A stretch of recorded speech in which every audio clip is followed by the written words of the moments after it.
اللہ نے آدم علیہ السلام کو پیدا کیا اور انہیں عالم بنا کر ہی تخلیق کیا، یعنی جب وہ پیدا ہوئے تو جاہل نہیں تھے۔ اللہ نے آدم علیہ السلام کو فرشتوں سے بھی بڑا عالم بنا کر پیدا فرمایا۔ بے شمار احادیث میں آدم علیہ السلام کی ابتدا اور ان کے علم کا ذکر موجود ہے۔ جب اللہ نے آدم میں مکمل روح ڈال دی اور وہ اپنے پاؤں پر کھڑے ہو گئے تو اللہ نے انہیں حکم دیا، جاؤ فرشتوں کی جماعت کو السلام علیکم کہو۔ آدم اور فرشتوں کی زبان عربی تھی، یہی زبان اہل جنت کی ہے۔ آدم گئے، جا کر سلام کہا، انہوں نے جواب میں کہا وعلیکم السلام ورحمت اللہ، یعنی تجھ پر اللہ کی سلامتی اور رحمت ہو۔ اللہ نے فرمایا یہ تیرا اور تیری اولاد کا آپس میں ایک دوسرے کو تحفہ اور ہدیہ ہے۔ اللہ نے آدم علیہ السلام کو ابتدا ہی میں تمام نام سکھا دیے۔ مفسرین نے ان ناموں کے بارے میں بہت بحثیں ذکر کی ہیں۔ مضبوط موقف سیدنا عبداللہ بن عباس رضی اللہ عنہما کا ہے کہ اللہ نے آدم علیہ السلام کو ہر چیز کا نام سکھا دیا تھا، مثلا یہ پہاڑ ہے، یہ سمندر ہے، یہ پرندہ ہے، یہ درخت ہے وغیرہ۔ وہ آسمان اور زمین کی ہر چیز کا نام جانتے تھے۔ یہ علم کیسا تھا، انسان نے کس طرح ہر چیز کا نام پہچان لیا۔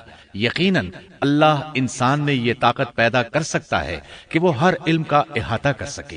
اللہ نے آدم علیہ السلام کو ہر چیز کا نام اور اس کی صنعت اور کام بھی معلوم کرا دیا۔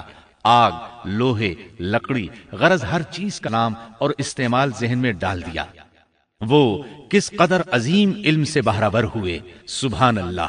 بہرحال اللہ نے آدم علیہ السلام کو صرف شکل و صورت اور تخلیق ہی میں بلند مرتبہ عطا نہیں کیا تھا، بلکہ عقل و علم کے لحاظ سے بھی بلند درجے اور مقام پر فائز کیا تھا، جیسا کہ اللہ تعالیٰ فرماتے ہیں وَعَلَّمَ آدَمَ الْأَسْمَاءَ كُلَّهَا ثُمَّ عَرَضَهُمْ عَلَى الْمَلَائِكَةِ۔ اللہ نے آدم علیہ السلام کو ہر چیز کا نام سکھا دیا، پھر ان چیزوں کو فرشتوں پر پیش کیا اور فرمایا انبئونی بأسماء هؤلاء ان کنتم صادقین۔ مجھے ان چیزوں کے نام بتاؤ اگر تم سچے ہو۔ مطلب یہ کہ تم اپنے دعوے میں کہاں تک سچے ہو؟ جب آدم کی تخلیق ہوئی تو تم نے کہا تھا اللہ جو چاہے پیدا کر لے، قسم ہے وہ ہم سے زیادہ معزز اور عالم نہیں ہوگا۔ اس دعوے میں اگر تم سچے ہو تو ذرا ان اشیاء کے نام تو بتاؤ۔ اللہ تعالیٰ نے آدم علیہ السلام کا زیادہ معزز ہونا، مکرم ہونا اور علم و معرفت والا ہونا واضح کرنے کے لیے فرشتوں کو حکم دیا کہ آدم علیہ السلام کو سجدہ کریں۔ یہ سجدہ تعظیمی تھا، عبادت والا سجدہ نہیں تھا۔ سجدہ تعظیمی پہلے وقتوں میں جائز تھا، لیکن اب حرام ہے۔ اسی لیے تو یعقوب علیہ السلام، ان کی بیوی اور 11 بیٹوں نے یوسف علیہ السلام کو سجدہ کیا تھا۔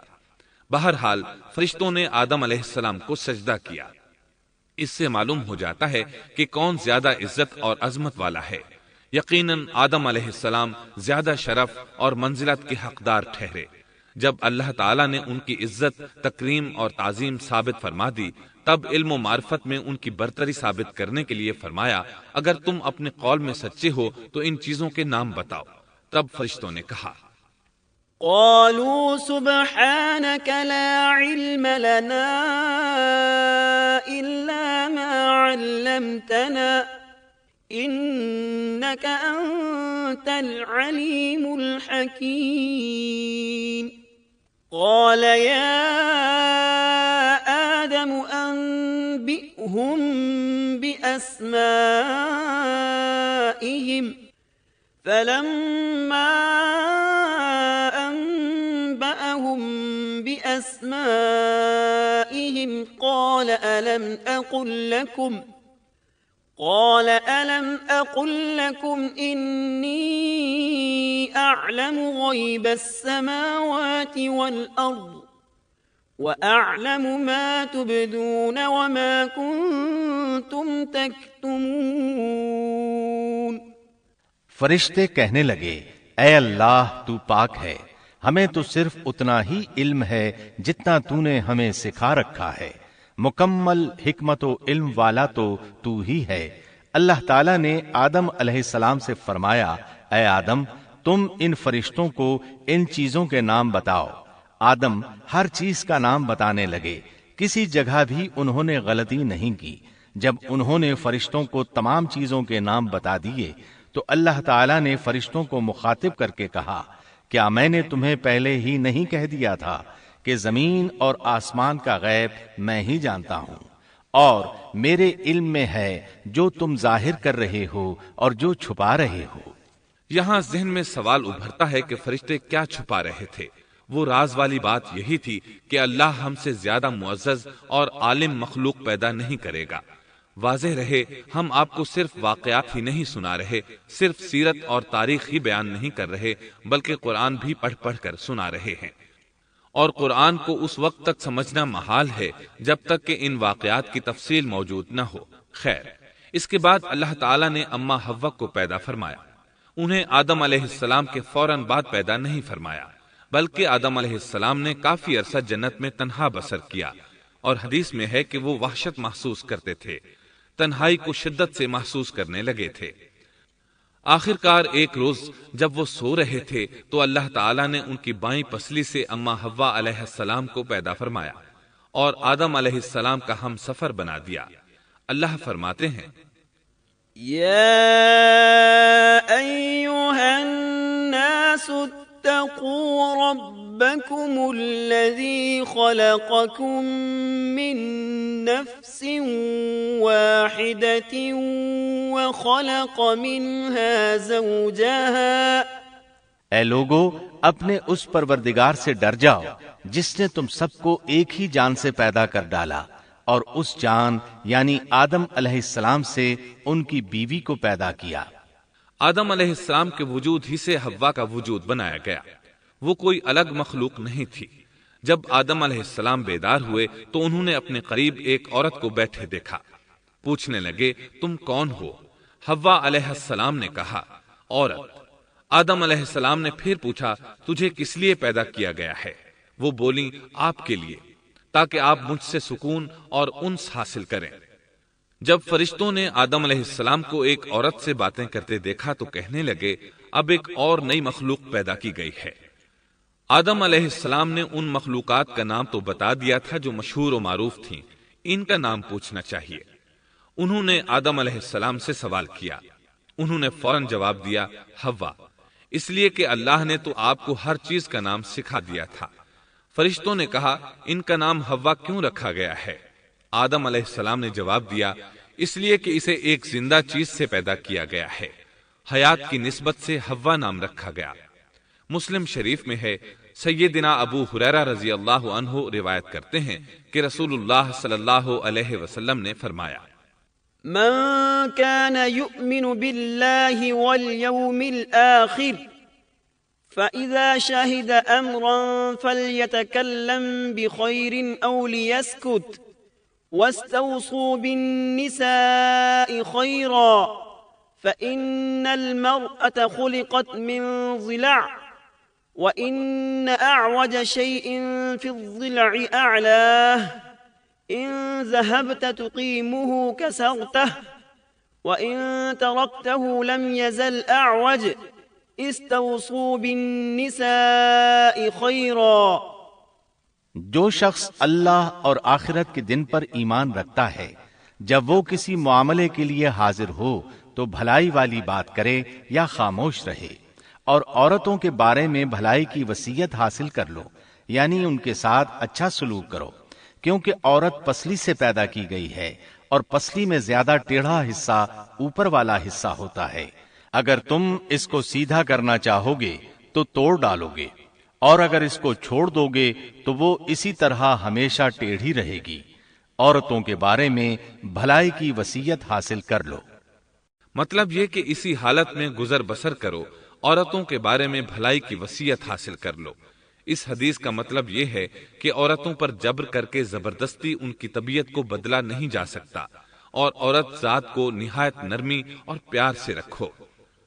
ان کی طبیعتوں میں ٹیڑھا پن ہے، وہ کبھی جذبات سے مغلوب ہو جاتی ہے اور عقل کھو بیٹھتی ہے۔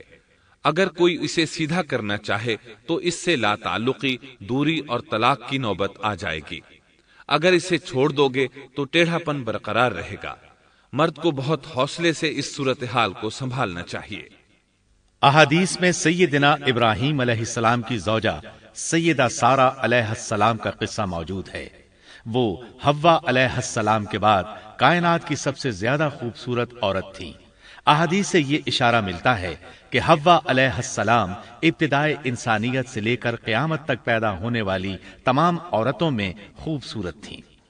اب ابلیس لگا اپنے وسوسے شروع کرنے۔ آدم اور حوا علیہ السلام دونوں اللہ کے حکم سے جنت میں تھے کہ شیطان نے انہیں پھسلانے کی کوشش شروع کر دی۔ اللہ تعالیٰ فرماتے ہیں وَقُلْنَا يَا آدَمُ اسْكُنْ أَنْتَ وَزَوْجُكَ الْجَنَّةَ وَكُلَا مِنْهَا رَغَدًا حَيْثُ شِئْتُمَا، اور ہم نے کہہ دیا اے آدم تم اور تمہاری بیوی جنت میں رہو اور جہاں سے چاہو با فراغت کھاؤ۔ جنت بھی کیسی؟ اللہ فرماتے ہیں وَجَنَّةٍ عَرْضُهَا السَّمَاوَاتُ وَالْأَرْضُ، وہ جنت کہ جس کی چوڑائی ہی آسمانوں اور زمین کے برابر ہے۔ سو اس جنت میں سے جو چاہو سو کھاؤ، کچھ بھی منع نہیں سوائے ایک درخت کے، چنانچہ ارشاد ہوا وَقُلْنَا يَا آدَمُ اسْكُنْ أَنْتَ وَزَوْجُكَ الْجَنَّةَ وَكُلَا مِنْهَا رَغَدًا حَيْثُ شِئْتُمَا وَلَا تَقْرَبَا هَذِهِ الشَّجَرَةَ فَتَكُونَا مِنَ الظَّالِمِينَ۔ اور ہم نے کہا اے آدم تم اور تمہاری بیوی جنت میں رہو، پھر جس جگہ سے چاہو با فراغت کھاؤ، اور اس درخت کے پاس مت جاؤ ورنہ ظالموں میں سے ہو جاؤ گے۔ ایک اور جگہ فرمایا وَإِذْ قُلْنَا لِلْمَلَائِكَةِ اسْجُدُوا لِآدَمَ فَسَجَدُوا إِلَّا إِبْلِيسَ أَبَى فَقُلْنَا يَا آدَمُ إِنَّ هَذَا عَدُوٌّ لَكَ وَلِزَوْجِكَ فَلَا يُخْرِجَنَّكُمَا مِنَ الْجَنَّةِ فَتَشْقَى إِنَّ لَكَ أَلَّا تَجُوعَ فِيهَا وَلَا تَعْرَى وَأَنَّكَ لَا تَظْمَأُ فِيهَا وَلَا تَضْحَى۔ اور جب ہم نے فرشتوں سے کہا کہ آدم کو سجدہ کرو تو ابلیس کے سوا سب نے سجدہ کیا۔ ابلیس نے انکار کیا تو ہم نے کہا اے آدم یہ تیرا اور تیری بیوی کا دشمن ہے، خیال رکھنا ایسا نہ ہو کہ وہ تم دونوں کو جنت سے نکلوا دے اور تو مصیبت میں پڑ جائے۔ یہاں تو تجھے آرام ہے، نہ تو بھوکا ہے اور نہ ننگا، اور نہ تو یہاں پیاسا ہوتا ہے، نہ دھوپ سے تکلیف اٹھاتا ہے۔ گویا اللہ نے سیدنا آدم علیہ السلام کو وسوسے سے پہلے ہی خبردار کر دیا تھا۔ ان آیات سے یہ بھی پتا چلا کہ انسان سے ابلیس کی عداوت اور دشمنی ابتدا ہی سے چلی آ رہی ہے، اور یہ بھی ثابت ہوا کہ جو لوگ کہتے ہیں کہ انسان ابتدا میں ننگا تھا ان کا قول صحیح نہیں، اس لیے کہ اللہ تعالیٰ نے جنت میں بھی آدم علیہ السلام پر لباس رکھا اور زمین میں بھی لباس نازل کر دیا، جیسا کہ اللہ تعالیٰ فرماتے ہیں يا بني آدم قد أنزلنا عليكم لباسا يواري سوآتكم وريشا ولباس التقوى ذلك خير۔ اے آدم کی اولاد ہم نے تم پر لباس کو نازل کیا جو تمہاری شرمگاہوں کو چھپاتا ہے اور زینت کا سبب بھی ہے، اور تقوی کا لباس اس سے بھی بہتر ہے۔ لہذا آدم ابتدا میں ننگے نہیں تھے، انہیں تو ننگے پن کا علم ہی نہیں تھا، نہ ہی ان کی بیوی کو برہنہ ہونے کا علم تھا۔ اللہ نے آدم علیہ السلام کو کامل نعمتوں سے نوازا، بھوک نہ پیاس، یہاں تک کہ پیاس کے اسباب سے بھی محفوظ، نہ گرمی اور نہ دھوپ، پھر بے انتہا حسن و جمال، مشقت نہ تکلیف، بدبختی نہ بدقسمتی۔ آدم اور حوا علیہ السلام کے دلوں میں وسوسہ ڈالنے کے بارے میں بھی قرآن نے روشنی ڈالی ہے۔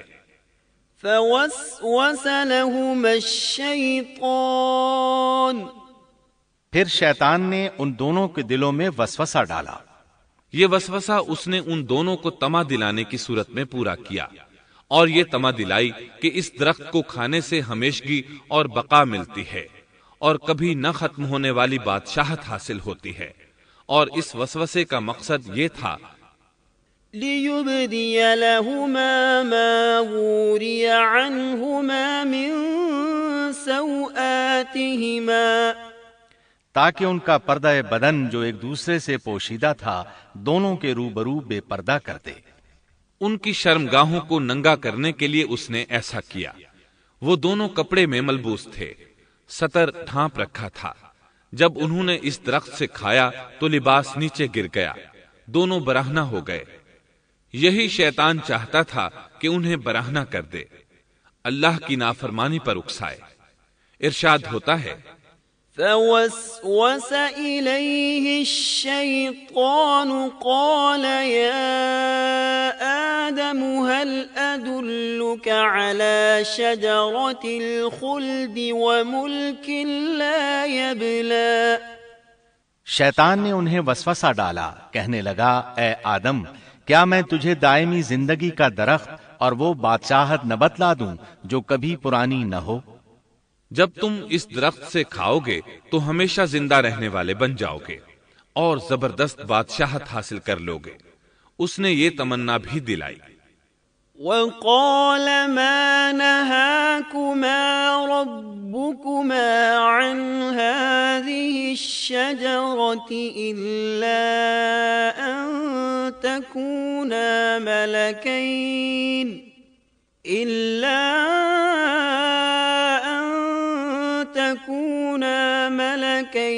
أو تكونا من الخالدين، تمہارے رب نے تم دونوں کو اس درخت سے اس لیے منع کیا ہے کہ تم دونوں فرشتے نہ بن جاؤ یا ہمیشہ زندہ رہنے والے نہ بن جاؤ۔ یعنی تم اس درخت سے کھا لو گے تو فرشتے بن جاؤ گے اور ہمیشہ قائم دائم رہو گے۔ پھر وہ وسوسہ ڈالتے ہوئے جھوٹی قسمیں کھانے لگا، جیسا کہ ارشاد ہوتا ہے وَقَاسَمَهُمَا إِنِّي لَكُمَا لَمِنَ النَّاصِحِينَ، اور ان دونوں کے روبرو قسمیں کھانے لگا کہ یقین آ جائے میں آپ کا خیر خواہ ہوں۔ اللہ کی قسم کھانے لگا، اور اس وقت سے جھوٹی قسموں کی ابتدا ہوئی۔ اس نے ان دونوں کو فریب دے کر بہکا لیا، جیسا کہ فرمایا فَدَلَّاهُمَا بِغُرُورٍ، یعنی دھوکے سے انہیں پھسلایا، حالانکہ انہیں کسی چیز کی کمی نہیں تھی۔ بھلا وہاں کیا محتاجی ہو سکتی تھی؟ جنت میں سکون سے زندگی بسر کر رہے تھے، جنت سے بڑھ کر کیا چاہیے؟ ہمیشہ کے لیے جنت مل چکی تھی۔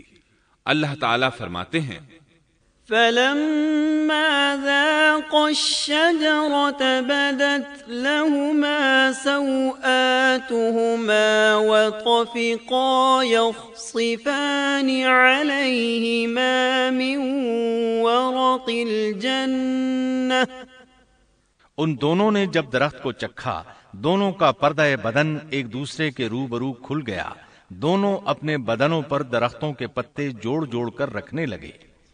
کپڑے اترنے پر دونوں کو حیا آئی، اس لیے کہ انسان کی فطرت میں برہنہ ہونے کی ناپسندیدگی شامل ہے۔ برہنہ ہو گئے تو کوئی لباس نہیں تھا، اس لیے درختوں کے پتے جوڑ کر جسم ڈھانپنے لگے۔ حدیث میں آیا ہے آدم بھاگنے لگے تو اللہ نے پکارا آدم مجھ سے بھاگتے ہو؟ آدم بولے اللہ میں شرم کی بنا پر بھاگ رہا ہوں، اور اس وجہ سے کہ تیرے سامنے برہنہ کیسے رہوں، پھر یہ کہ نافرمانی کا ارتکاب بھی کر چکا ہوں۔ یہاں ایک سوال پیدا ہوتا ہے، دونوں میں سے پہلے کھانے والا کون تھا؟ اس بارے میں راجح قول یہ ہے کہ وہ حوا علیہ السلام تھی۔ انہی نے آدم علیہ السلام کو طمع دلاتے ہوئے اس غلطی پر آمادہ کیا تھا، جیسا کہ بخاری شریف میں نبی اکرم صلی اللہ علیہ وسلم نے فرمایا، لولا حواء لم تخن انثى زوجها، اگر حوا نہ ہوتی تو کوئی عورت اپنے خاوند سے خیانت نہ کرتی۔ حوا علیہ السلام نے انہیں غلطی میں مبتلا کیا تھا۔ اگر حوا علیہ السلام نہ ہوتی تو آدم بھی خیانت میں مبتلا نہ ہوتے اور نہ معصیت میں مبتلا ہوتے۔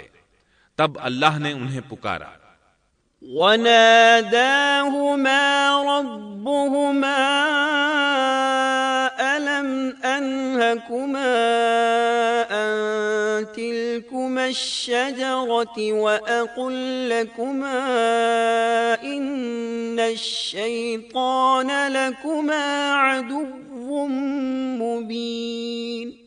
کیا میں نے تم دونوں کو اس درخت سے نہیں روکا تھا، اور کیا یہ نہیں کہا تھا کہ شیطان تمہارا کھلا دشمن ہے؟ اب توجہ طلب بات یہ ہے کہ اس موقع پر دونوں نے کیا طرز عمل اختیار کیا۔ کیا وہ دونوں اپنی معصیت پر بضد رہے اور تکبر کرنے لگے، جیسا کہ ابلیس نے سجدہ کرنے سے انکار کیا تھا اور پھر لگا تھا اپنی معصیت پر اصرار کرنے، یا ان دونوں نے توبہ کر لی؟ جی ہاں، دونوں نے توبہ کر لی، جیسا کہ قرآن مجید میں آتا ہے، قَالَا رَبَّنَا ظَلَمْنَا أَنفُسَنَا وَإِن لَّمْ تَغْفِرْ لَنَا وَتَرْحَمْنَا لَنَكُونَنَّ مِنَ الْخَاسِرِينَ۔ دونوں نے کہا، اے ہمارے رب، ہم نے اپنا بڑا نقصان کیا، اور اگر تو ہماری مغفرت نہ کرے گا اور ہم پر رحم نہ کرے گا تو واقعی ہم خسارہ پانے والوں میں سے ہو جائیں گے۔ اس قصے میں ایک سوال یہ ذہن میں پیدا ہوتا ہے کہ جب سیدنا آدم علیہ السلام کو ابلیس نے سجدہ نہ کیا تو اللہ تعالیٰ نے اسے مردود بنا کر جنت سے نکال دیا۔ پھر وہ سیدنا آدم علیہ السلام کو اس درخت کے قریب کس طرح لے گیا جبکہ وہ جنت سے باہر ہو چکا تھا؟ قرآن کریم میں اس بارے میں یہ الفاظ آئے ہیں، پھر شیطان نے ان کے دلوں میں وسوسہ ڈالا۔ یہ وسوسہ اس نے کیسے ڈالا جبکہ وہ جنت سے نکالا جا چکا تھا؟ مفسرین نے اس کے جواب میں لکھا ہے کہ اس نے جنت سے باہر رہ کر یہ وسوسہ ڈالا تھا۔ جیسے آج کل تار اور بغیر تار کے آواز کو دور دراز علاقوں تک پہنچایا جا سکتا ہے، ایسے ہی شیطان نے اپنی طاقت سے یہ وسوسہ ان کے دلوں تک پہنچایا۔ لگے ہاتھوں ابلیس کی حقیقت بھی سن لیں۔ ابلیس کے لفظی معنی انتہائی مایوس کے ہیں۔ یہ راندہ درگاہ ہونے کے بعد ہمیشہ ہمیشہ کے لیے اللہ کی رحمت سے مایوس ہو گیا تھا، اس لیے اسے یہ لقب ملا، ورنہ روایات کی روح سے اس کا اصل نام عزازیل تھا۔ پہلے یہ جنات میں سے تھا، اپنے رب تعالی کی اطاعت سے نکل کر ابلیس ہوا۔ اس کا علم ناقص تھا، مزاج ناپاک تھا، وہ غرور اور تکبر میں مبتلا ہو گیا تھا۔ یہاں یہ بات بھی ذہن نشین کر لیں کہ انبیاء خطا اور گناہ سے پاک ہوتے ہیں، ان پر اللہ تعالی کی مستقل حفاظت اور نگرانی قائم رہتی ہے۔ اگرچہ انبیاء بھی انسان ہوتے ہیں اور تمام انسانی تقاضے انہیں لاحق ہوتے ہیں، لیکن ان کے عمل اور ارادے میں کسی قسم کی بدی اور شر کا عمل دخل قطعاً نہیں ہوتا۔ ان کا ہر قول اور عمل بلکہ ہر حرکت اور سکون کی حالت بھی انسانیت کے لیے بہترین نمونہ ہوتے ہیں۔ البتہ بشر ہونے کی وجہ سے بھول کا امکان ہوتا ہے، تاہم بھول ہو جانے کی صورت میں انہیں فوراً ہی خبردار کر دیا جاتا ہے۔ بھول ہو جانا بشری طبیعت کا خاصہ ہے۔ اللہ تعالیٰ نے ہر انسان کی فطرت میں یہ چیز رکھی ہے۔ انبیاء سے بھول چوک ہو جانے میں بھی اللہ تعالیٰ کی کئی ایک حکمتیں پوشیدہ ہیں۔ مثلا بہت سی قومیں اپنے نبیوں کے معجزات دیکھ کر ان میں ربوبیت کی صفات کی قائل ہو گئی، یہاں تک کہ بعض قوموں نے اپنے نبیوں کو اللہ یا اللہ کا بیٹا بھی جانا۔ جب انبیاء سے بھول اور لغزشیں ہوئیں تب گویا لوگوں پر یہ واضح کیا گیا کہ یہ الہ نہیں ہے۔ الہ ہوتے تو کس طرح ان سے بھول ہو سکتی تھی۔ اس سے یہ بتانا بھی مقصد تھا کہ انبیاء انسان ہی ہوتے ہیں، کوئی ماورائی مخلوق نہیں ہوتے۔ سیدنا آدم علیہ السلام کے واقعے پر غور کرنے سے یہ حقیقت مزید واضح ہو جاتی ہے کہ سیدنا آدم علیہ السلام کی یہ لغزش گناہ نہیں تھی۔ ممنوع درخت کا پھل کھاتے ہی سیدنا آدم علیہ السلام اور اماں حوا کا لباس اتر گیا تھا۔ اس لباس کے بارے میں مفسرین نے لکھا ہے کہ وہ لباس دراصل نور کا تھا، یعنی وہ جنت کا خاص لباس تھا جو صرف اسی عالم میں پہنا جا سکتا ہے۔ اللہ تعالیٰ نے اپنے فضل و کرم سے جنت میں ان کی ستر پوشی کا انتظام فرما دیا۔